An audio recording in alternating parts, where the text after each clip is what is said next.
Fornication is not a sin. I'm going to explain to you properly why fornication is not a sin. And I'm going to explain to you using the Bible. But let's start with the definition.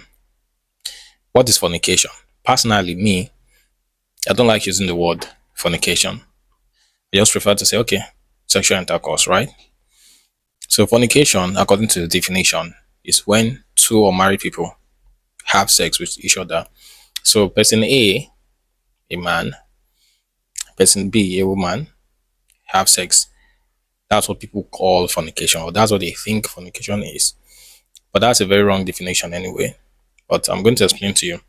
Now, for us to understand why fornication is not a sin, you need to also talk about adultery. You need to also talk about masturbation. So, what is masturbation? Masturbation is when you are not having sex with someone else, but you are giving yourself sexual pleasure. That's the definition of masturbation. Masturbation too is not a sin. Now, before you start shouting, just relax, calm down. If you feel like, oh, you feel anger or hatred because you are watching this video, then you are wrong. It shows that you don't have control over your emotions. That's number one. So it means you are very low spiritually too. Actually, you are thinking people are low spiritually, but you are the one that is very low spiritually. Because why would you be angry? Instead, your attitude should be to hear what I have to say and understand properly. Because most people they think they've achieved high height in spirituality, but no, they're actually at the lowest level. Okay, so fornication is not a sin. I'll explain to you why. Masturbation is not a sin. I'll explain to you why. The only one that is a sin, because it involves a third party that is not okay with it, is adultery. So adultery is actually a sin, and I'll explain it to you. Adultery is when a married person have sex with an unmarried person. Yes, that is a sin. I'm going to explain to you why it's actually a sin. So let's start with adultery.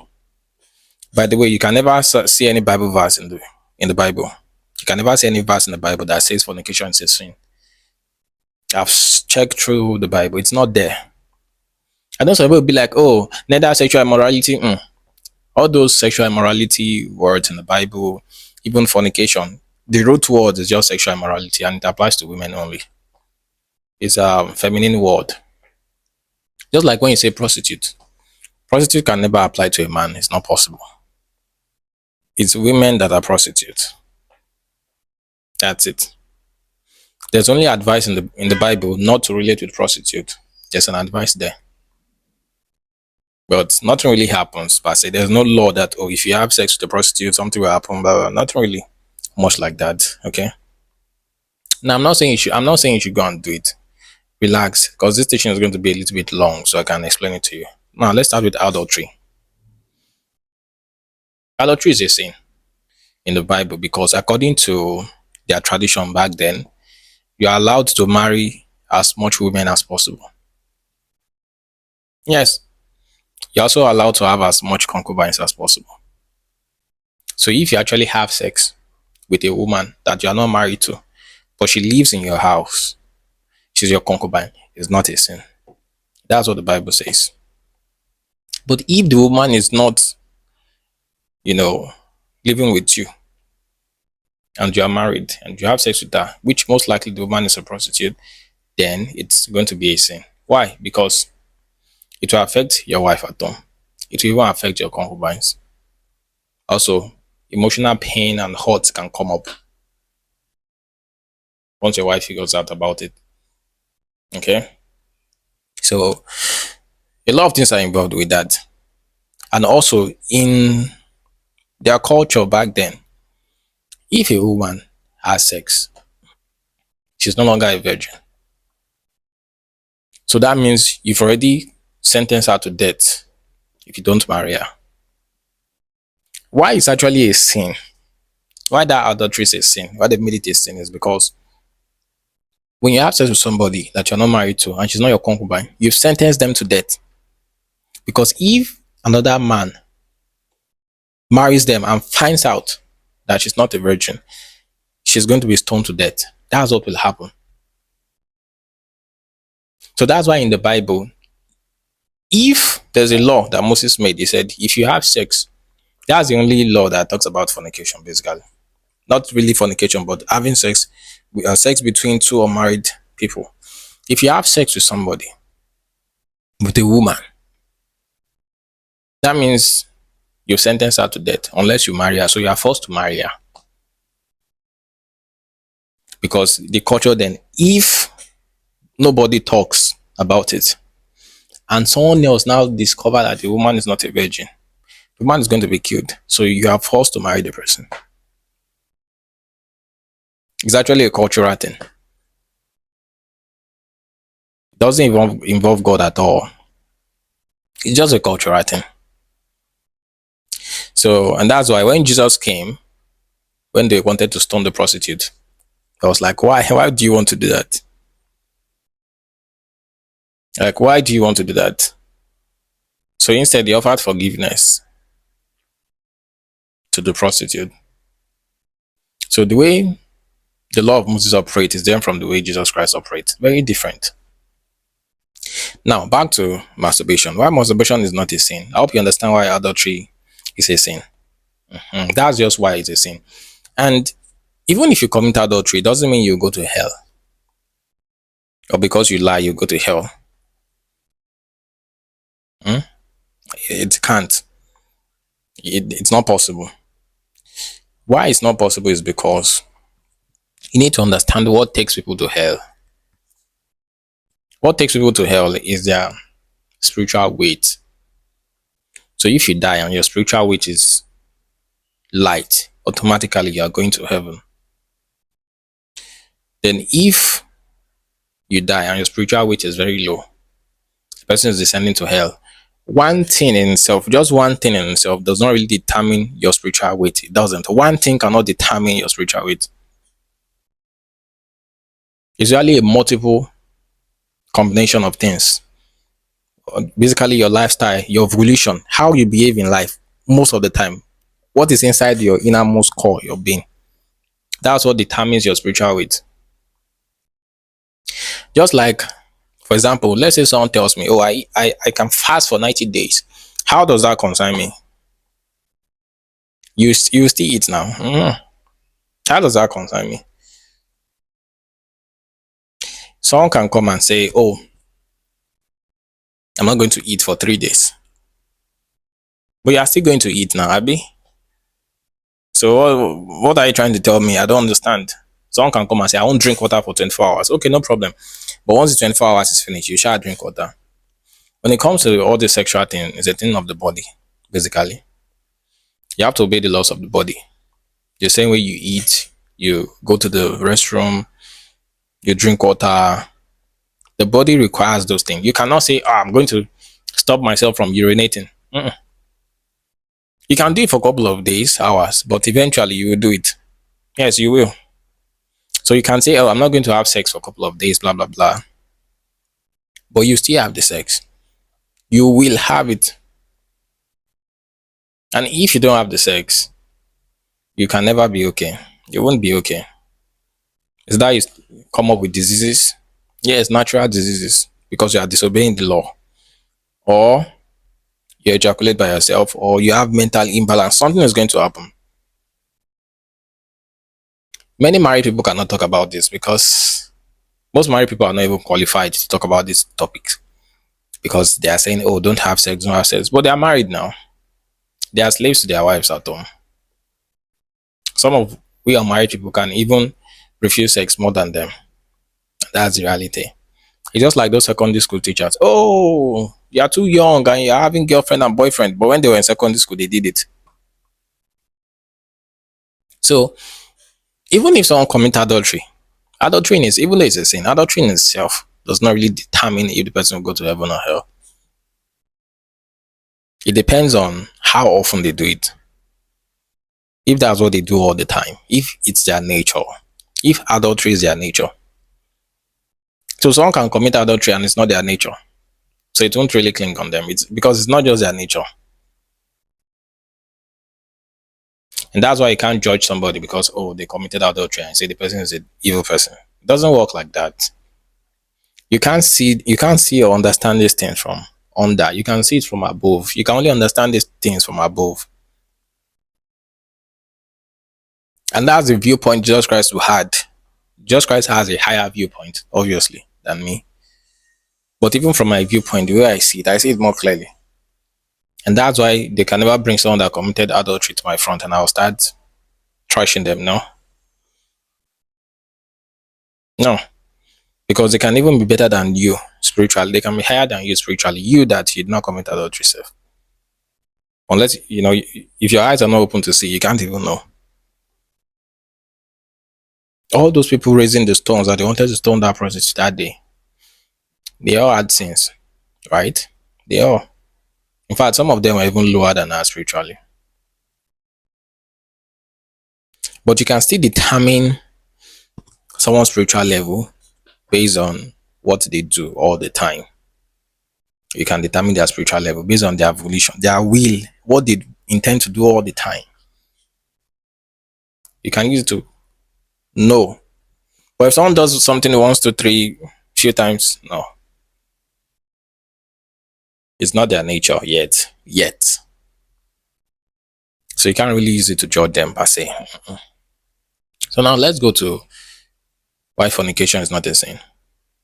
The culture has changed. Now people are not killed anymore for having sex.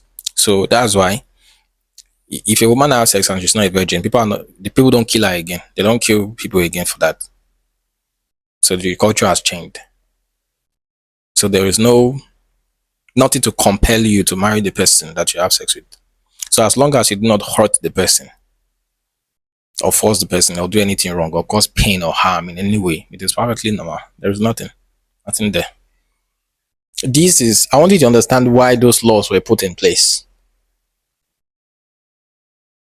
There can be no sin when there is no hurt or pain committed or involved. I can be eating my food and I give you out of it. Yes, now it's a normal thing. But no most people see that fornication says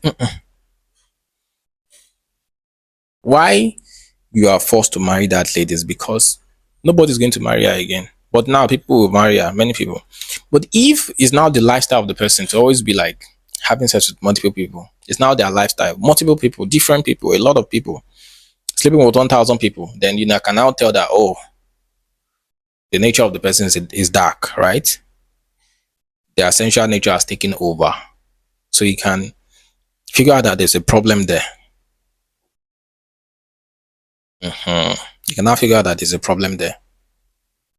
So the concept of sex, whatever, I don't have sex, this and that, can only be an issue of decency. There's some decency, highest, not even purity. It's just decency. Because some married people have sex and they're not even pure in thought. You can have sex and you'll be pure in thought. Purity in thought, purity in actions, and purity in your words are very important. So married people have sex. They are married. They have sex. But that sex, there's no purity in their thoughts, no purity in their action, and no purity in their words. So the sex is not even pure, even though they are married. So because you are married does not mean that your sex is pure or clean or decent. It doesn't mean. Yes. Same thing with masturbation. If there is purity of thought, now it can be a sin if there is purity of thought. And Pastor Chris also talked about this. And people were like, oh no, no, no, this and that, because they just want to believe they want to go to hell, basically. Anybody that says that, fornication is a sin, um, masturbation is a sin, those two things, that shout and scream it at the top of their voice, these people want to go to hell. So they want to drag other people to hell because they are hot that they are very impure. So they want everybody to follow them to hell. If not, why would they be shouting angry? Because these people have sex, these people do masturbation. Even these people commit extra adultery on top self. Most people that shout at the top of their voice when we give these teachings and they feel angry. You can see me now, I'm very calm. Why are you angry? Why? People that feel so angry when these things are said is because of their intellect, Antichrist. Because the true Antichrist is intellect, not a person. So the intellect has taken over. Some say, I'm so disappointed. How would you say this kind of things? How would you say this? This is what they learned from their parent and their church that they are saying. They've never really sat down to think about it. It's culture that they are saying. It's culture. And some people say, oh, I won't have sex for 100 years. I've never had sex, this and that. There are people from other religions that can do better than that. They can. Plus, they don't even get angry like you. You are filled with anger and pride, thinking you're the most holy person. Holiness is not because of sex or you don't have sex. Same thing, you can't because you don't have sex does not mean you are spiritually developed. No, it doesn't. In fact, you are wasting your time if you think that not having sex is going to help you to develop spiritually. It's a lie. Not having sex is not holiness. It is not. If people are not supposed to have sex, the Lord will not put the urge in people. The problem is if you can't have self control and if you cause harm or hurt in the process and it affects someone else, so the reciprocal action is going to come back and hit you according to the law of God. But if you don't actually have sex, you're actually breaking the law of God. If you are claiming, oh, you won't have sex, the Bible says, be fruitful and multiply. And that law start operating. Immediately you enter into adolescent stage. So you saying you don't have sex is actually fighting against itself. Mm. So that's why the urge is coming to you. Because it's natural. God has made that urge inside of you. It's natural. But now people go to school, many things happen. So they can't really start to procreate immediately. Then new teachings come out and say, oh, if you have sex, it's a sin. This and that. No, it is not. But it becomes a problem when you're always doing it all the time. That's what you think of all the time. And there's no purity of thought when you engage in itself. If if you are developing spiritually, it reflects in your lifestyle. You'll be real, you'll be true, and you see things from a different perspective. So if I see a guy and a girl living together, which I know they're having sex, but they've been together for 10 years, there is nothing wrong with that. In fact, I consider them married in the realm of the spirit. According to the spiritual laws, they're even married already. Because that's the only person that's the only person she's having sex with now. There's only one person for years. So you saying, oh, having sex is a sin is just the Antichrist, which is your mind, your intellect, trying to deceive you. For example, the Antichrist have made people to believe that Antichrist is one person outside of them. No, the Antichrist is in everybody's head, which is your intellect. That mind that you used to think, that's the Antichrist. It forms different things and pull down and do all kind of things. So because you don't have sex does not mean you are spiritually developed. That is not, to develop spiritually, you need to be pure in thought, actions, words, and you just need to have personal integrity. You need to obey the divine laws. So you saying, oh, I'm not going to have sex. As long as it's the need of the body at that moment in time that the body asks for it, the same way the body asks you to urinate, the way the body asks you to eat, as long as the is a genuine need of the body at that particular time, there's nothing wrong with it. It can never be a sin. And this is where I will end my video. I know a lot of people will be angry, but it's the truth. This is the truth. The same way people will be angry that, oh, you can't have two wives, can you come? No, you can. That's what the Bible says. You can. It's the Romans that came and forced everybody to marry one wife. Some will say in the beginning it was not so. In the beginning, it was not so. In the beginning, did they do marriage? Did Adam and Eve do wedding before they started having sex and giving birth? If you can show me that scriptures, no wala. So yeah, this is where I will end my video. Masturbation is not a sin. Sex is not a sin generally, as long as there's purity in thought and deeds, and it's what the body wants at that moment in time. It is purely natural. I'll see you in the next video.